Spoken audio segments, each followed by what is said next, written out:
Brad, what's up, buddy? How you doing, man? This is I was fun. This is my first Curious Collective outside of Minnesota. Yeah. What do you think? It was awesome. I mean, obviously, I knew it'd be in good hands with you. They knew you were coming. This was our least attended.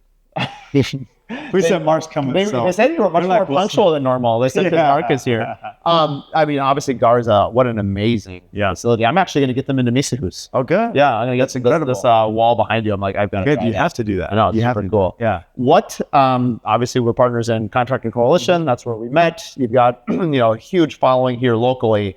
What are some things that you've been surprised, or maybe not even surprised, but like, having the Curious Collective, how is it different than other things that you've done? Or is it more of a continuation of things that you're already doing? Because as I've interviewed the people that are here, there's such a hunger for getting together and collaborating.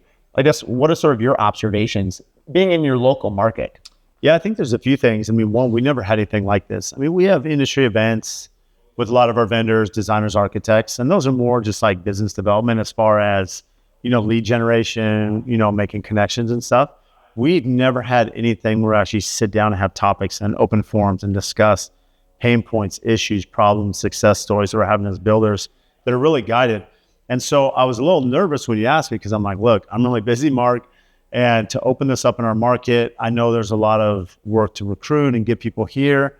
Honestly, that'd be way more difficult than it was. And we were very fortunate from our first one to have 30 people. And we've, had that same number. And we actually have some really seasoned builders too, people that are very successful to come to these and add so much insight and are really, they bring a lot of their employees too. I know Spencer's come with me.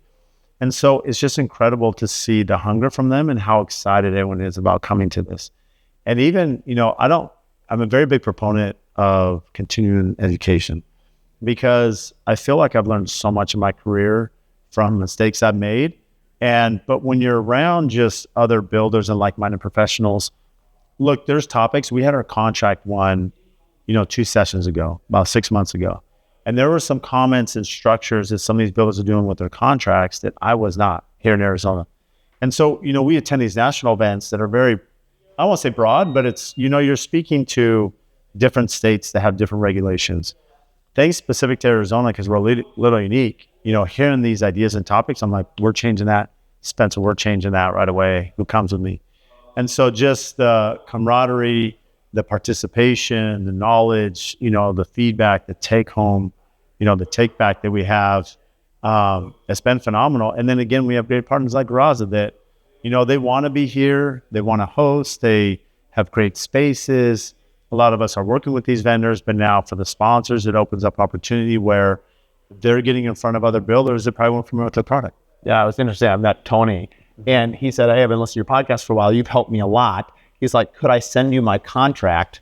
Because for Misahus, which I've been talking a lot about in my other company, he's like, this might be something you consider. And what's so cool about that never would have happened a couple of years ago. Mm-hmm. Like the idea that someone's just going to send you a contract. Now, I'm obviously outside of his market, but he's like, I think the spirit of collaboration, obviously, I think to me, it's the currency of evolving and continuing to get, if you're not doing it, I do think it's a little bit like a dinosaur. I think if you're not evolving by learning from others, Mike Weaver has this great line about condensing time.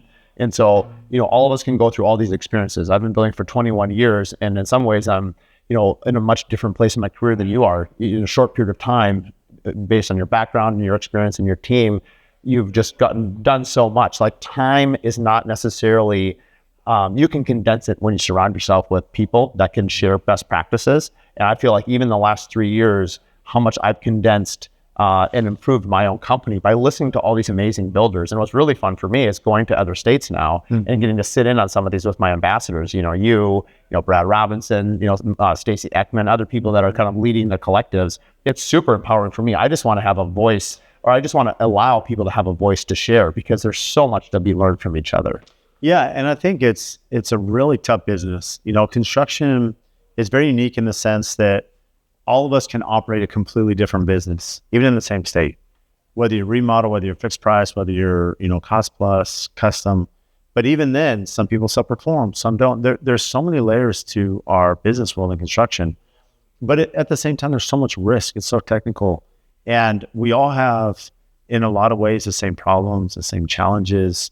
Clients can be challenging, and maybe that's because our processes aren't good, or maybe that's the client themselves, or maybe it's expectations not set. I mean, there's a lot of variables there, but the more you're discussing these topics, the more you're prepared to really guide the client much better. I feel like today, we're a much better company than we were 10 years ago. And a lot of it is just understanding not just the process of construction and the systems that we've implemented, but just knowing how to communicate that to a client and knowing where the pitfalls are going to be in the gaps. And why? Because we discussed this stuff. It's like, oh, that's a good point. I didn't even think about that. I'm going to make sure I handle that on my next, sales call when they're calling me and interviewing me. And, one of the questions today was, what separates you from other builders? And these are key components. And you know how to answer that because you sat in these discussions. So it's just, I appreciate what you've done, Mark, because it's a lot of work to do this. You have a great team behind you. You're very passionate about what you do. And that's why the sponsors get behind, because they see the value for them, all throughout the country. But I mean, you've taken this and, it's funny how, we had this idea of the Coalition Summit of which you're a partner in now. And then I interview on my podcast, and now your podcast is probably way past mine. And now my own clients and competitors are listening to it. So there you go. It's full circle. Well, it's a rising tide floats all boats. Appreciate your partnership. And one thing that for me, it's been really special. This is just year one of, I wanted to build something that was scalable beyond myself, and having people and partners that have that same vision, that same hunger for our community. And now seeing it go across the United States, I mean, it's super cool that I don't even have to be there, but really anybody can be a curious builder. I'm not the curious builder. We all are. And we just have a great community. So thank you for your friendship, and thank you for having another successful year of the Curious Collective. And we've got one next year ready to go. Thanks for working out today. Yeah. Lifetime. Too bad you couldn't keep up. No, I can't. I have to do my own. I'm too old. Spencer, that was awesome. Dude, Spencer's a trapper, man. He is. He's good. He ain't scared. Yeah, he ain't scared of those kettlebells. I know. It's all good. Thanks, buddy. Thanks. Appreciate it.